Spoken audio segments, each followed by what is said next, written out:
Scambaiting isn't exactly a new idea, but it's become more mainstream in recent years thanks to platforms like Twitch and YouTube and creators like Kitboga, Browning and ScammerPayback.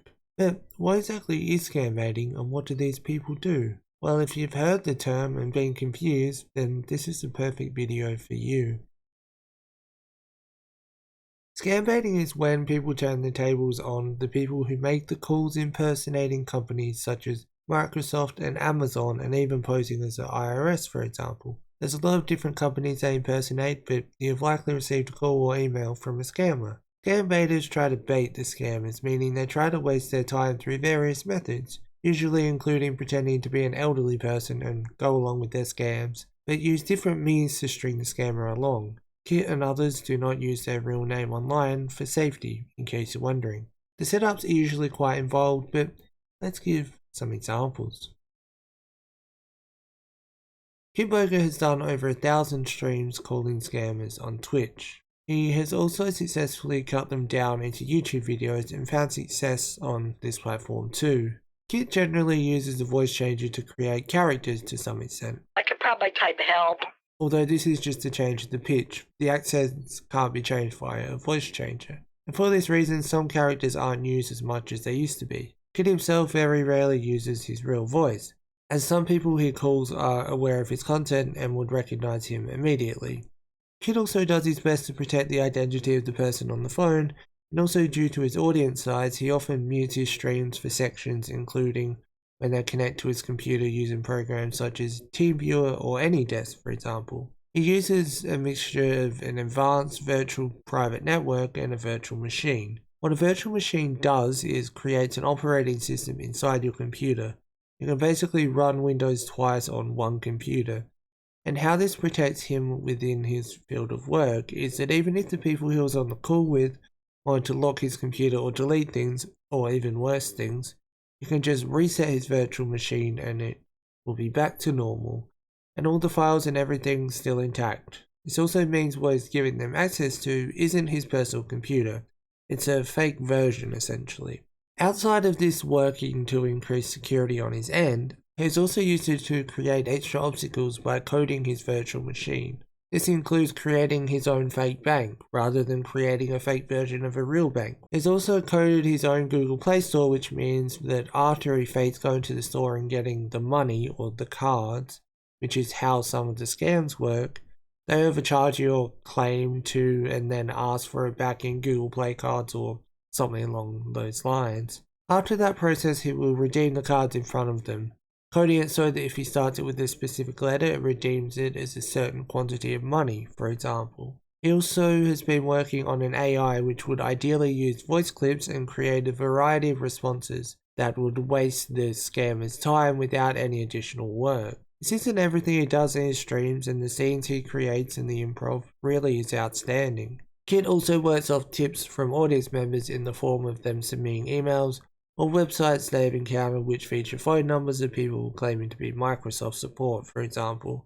He also reports bank accounts that scammers give him to wire money to. For quite a few years he used to end calls the same way, by revealing who he is, or saying he's Kit at least, but he has since changed that into not telling them who he is. His call record is over 40 hours, over multiple days and streams. Browning is potentially the most notable on this list, as he has the most subscribers on this list and was even part of the BBC special on scammers. Jim operates differently from the aforementioned Kitboga. For example, while Kit streams almost all the content he makes, Jim's is all pre-recorded outside of a few live streams years ago. While this means that Jim likely doesn't talk to as many scammers, it does mean Jim can plan larger and more in-depth videos. I also think the law where Jim is allows him to do a bit more than Kit. Jim has shown the call centers in some cases and given a lot more detailed information regarding the centers where the calls take place, although he does have to blur certain elements in his YouTube uploads. Jim also uses a virtual machine but doesn't use a voice changer to my knowledge. It can be assumed that due to his investigative work and lack of live streaming, disguising his voice isn't essential. If you were to compare it to something like Kitboga, who makes tens of calls a stream, often to the same call center, it would make sense that he would change his voice.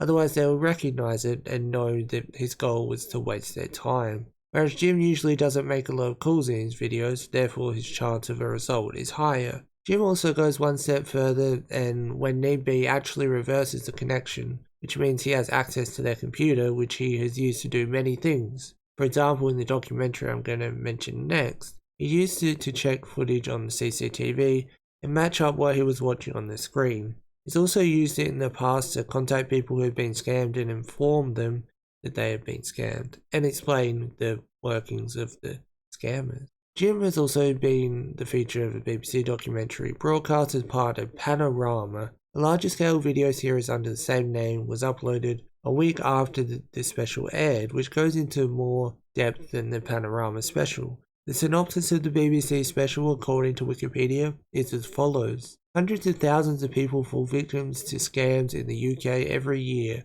Many are run from criminal call centres in India, where teams of fraudsters operate around the clock. Now, Panorama has obtained hacked CCTV footage from inside one call centre that shows exactly how it works. A reporter tracks down the man behind the crime and the British victims who have been conned. The special was also in partnership with Carl Rock. ScammerPayback, who also goes by the name Pierogi, takes elements of both Kit and Jim and expands upon them in his own way. Pierogi's most popular videos are of him deleting scammers' files and also exposing them, for example showing them photos of themselves or calling them by their real names. He also streams on Twitch. The purpose of deleting files isn't something that I have covered yet in this video. Scammers often have something like a spreadsheet with a list of customers, how much money they've made from them, along with phone numbers and a bunch of sensitive information. Although there is a chance that this information is already backed up somewhere, it does make the scammer's job all that more difficult, meaning they're less likely to have time to do the scamming. Unlike many of the Scambaiters, it's unlikely that scammers work on virtual machines, at least from what I've seen. Pierogi, like Kitboga, live streams on Twitch and uploads condensed versions of some calls to YouTube. Something that Pierogi does that's unique to the other people mentioned in this video is that he has a fund where he at times contacts people who have been scammed that he finds through the files in the scammer's computers generally, as they often have a list of sensitive information and even often list how much money they're taking from an individual, as I previously mentioned. But this does also include phone numbers. Pierogi's fund offers a chance to refund or partially refund people who were scammed. If they want financial assistance after being scammed, of course, they're more than welcome to say no. These three are not the be-all and end-all of Scambaiters. There are many others doing the same or similar things, and they should be applauded just as much. The general goal of a Scambaiter is the same, although they have different reasons for why they do it. Although the extent of what they can legally do is different per country and in some cases even per state, which is why one might be able to reveal more personal information than another. For example, Scambaiters were created to do a few things. Largely waste the time of scammers and also figuring out how the scams work, who they're pretending to be and their methods, as a way of bringing more awareness to others so that they don't fall for it. Many scammers can, unfortunately, be very convincing in what they're saying, whether it be about losing their jobs if they don't get gift cards of a certain amount, for example. They pull on heartstrings and emotionally manipulate people on the other end. While it may have started as a way to bring awareness, it's turned into a way of getting some of these organizations shut down, and by making them more aware that content creators could be calling them, it also makes them more on edge and wary about who they would go after, as they don't like to be made a fool. In some cases, some of them have shown an ounce of humanity. Some of them do believe that they're stuck in the job, although the validity of that is unknown. Some people also seem to not know the full extent of their job or what it actually entails, and it seems as if the boss is the real mastermind behind these call centers. Hopefully, as more eyes are on this kind of content, there is more action being taken, although it's likely most weeks there's new scams created, with new companies being impersonated and new people too. But it's all a work in progress, and this is definitely a good step in the right direction. I'll leave a link in the description to ScammerPayback, Kitboga and Jim Browning, and maybe even some others that I've come across that are interesting if you want to watch or know how they do their craft, I suppose. The improv's pretty impressive. Thanks for watching. Have a nice day. And peace.